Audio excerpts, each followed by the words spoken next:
करता हूं। शर्मा जी,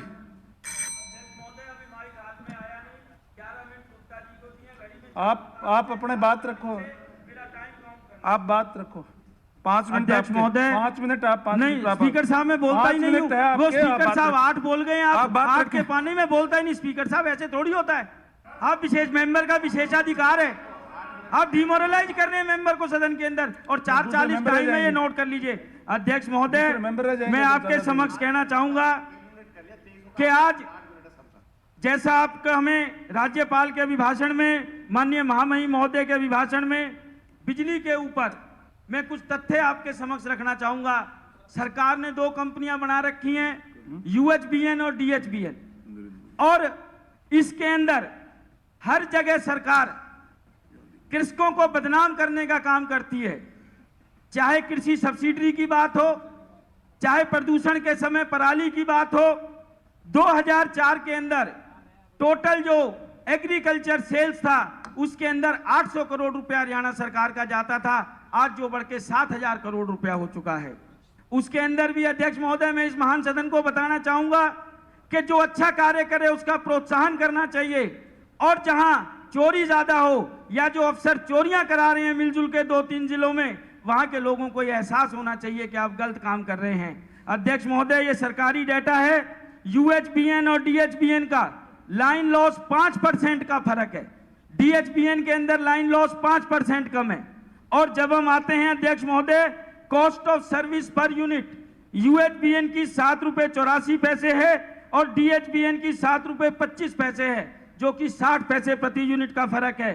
तीसरा अध्यक्ष महोदय, जो ये 6,000 करोड़ रुपया अनुदान के रूप में मिलता है, जो कि 55-45 के रेशो में UHBN और DHBN के बीच में बढ़ता है, जबकि DHBN के अंदर खपत 60% बिजली की है।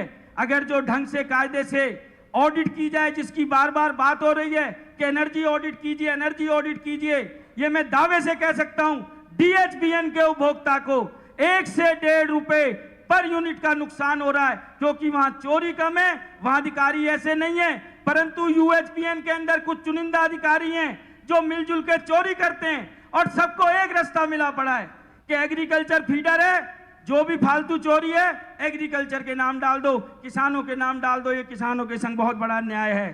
तीसरा अध्यक्ष महोदय, इस डिपार्टमेंट के अंदर इतनी सब चीजें देखने को मिली, शायद ऐसा पहली बार हुआ है।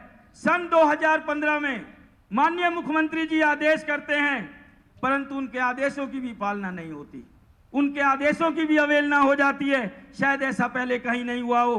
हमने अपनी कमेटी के अंदर ये प्रश्न उठाया, थोड़ी कार्रवाई भी हुई, परंतु जो मुख्यमंत्री जी के आदेश थे उनकी अभी तक पालना नहीं हुई। और इसके संदर्भ में अध्यक्ष महोदय, हमने एक जगह हमारे फरीदाबाद के महान कवि दिनेश रघुवंशी जी के 2 शब्द में जरूर कहना चाहूंगा, गरीब और मजलूमों का धन खाते यही दुख है, कोई समझाए तो उसको भी ये भरमाते यही दुख है, समझते खुद को बस देवता और वक्त आए तो बचाने भ्रष्ट को, सब हो जाते बस यही एक दुख है। भ्रष्टों को बचाने के लिए सब एक हो जाते हैं।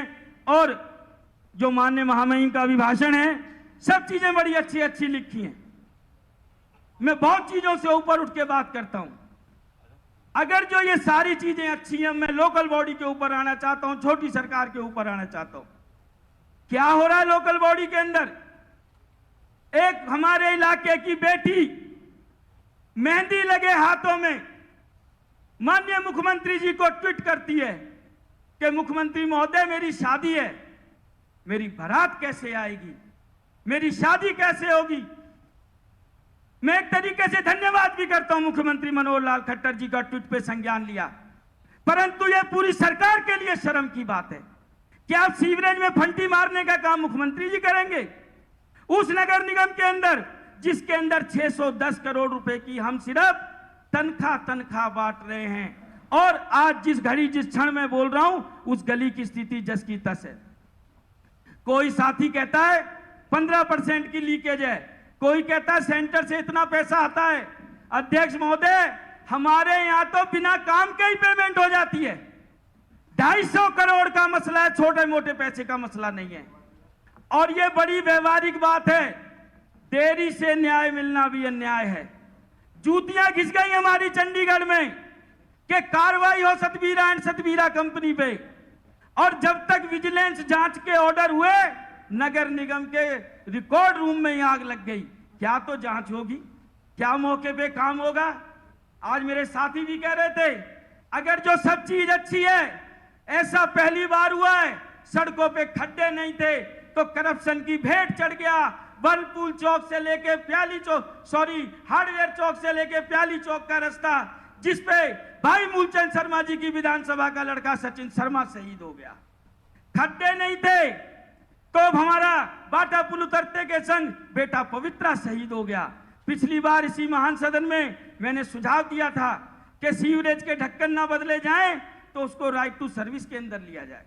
मुख्यमंत्री जी ने मेरा सुझाव माना, यहां सबको बताया, परंतु बड़े दुख के साथ कहना पड़ रहा है, आज 6 महीने हो गए, right to service act commission के चेयरमैन ही नहीं है।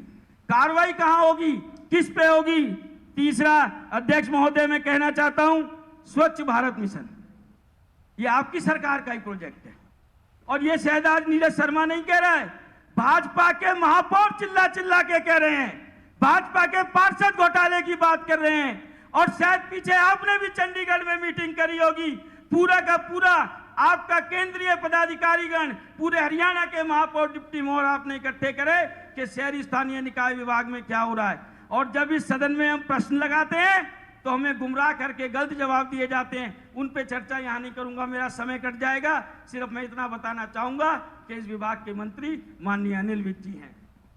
अध्यक्ष महोदय, तत्पश्चात आज बहुत सरकार का डंका पीटा जा रहा है। 75% बहुत अच्छी बात है, 75% आप स्थानीय आदमियों को रोजगार दो, और 75 नहीं, मैं तो कह रहा हूं वो 100% होना चाहिए। पर आप रोजगार भी तो लाओ। जब आप रोजगार ही नहीं लाओगे तो वो तो 0% है। चाहे 0 का 75 कर लो, चाहे 0 का 100 कर लो। एक आपकी ये पॉलिसी, दूसरा रोजगार ना आने के लिए मैं शायद सबसे बड़ा किसी को जिम्मेदार समझता हूं। 8 मिनट नहीं हुए, 4:40 पे चालू हुआ था मेरा काम, 4:39 पे 4:40 का स्पीकर साहब। उसके बाद रोजगार क्यों नहीं आ रहे? पुलिस का चेहरा सामने नजर आ रहा है। गुड़गांव के अंदर व्यापारियों से क्या क्या कांड हो रहे हैं। जहां पुलिस काम करनी चाहे आपके मंत्री कुछ बयान देते हैं, मनोबल गिराया जा रहा है पुलिस का। कैबिनेट का कलेक्टिव फैसला होता है, हमें समझ नहीं आता। मुख्यमंत्री ठीक है, गृह मंत्री ठीक है, कि हमारे डीजीपी साहब ठीक हैं, या पुलिस ठीक है, कौन ठीक है? कोई स्थिति स्पष्ट नहीं है सरकार की।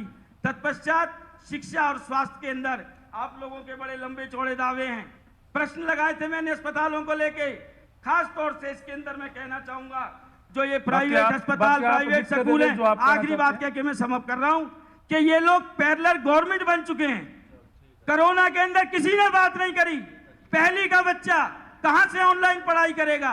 स्टाफ कम कर दिया, सरकार से जमीनें करोड़ों के भाव में लेते हैं ये लोग, और माँ बाप का ऐसा खून चूसते हैं।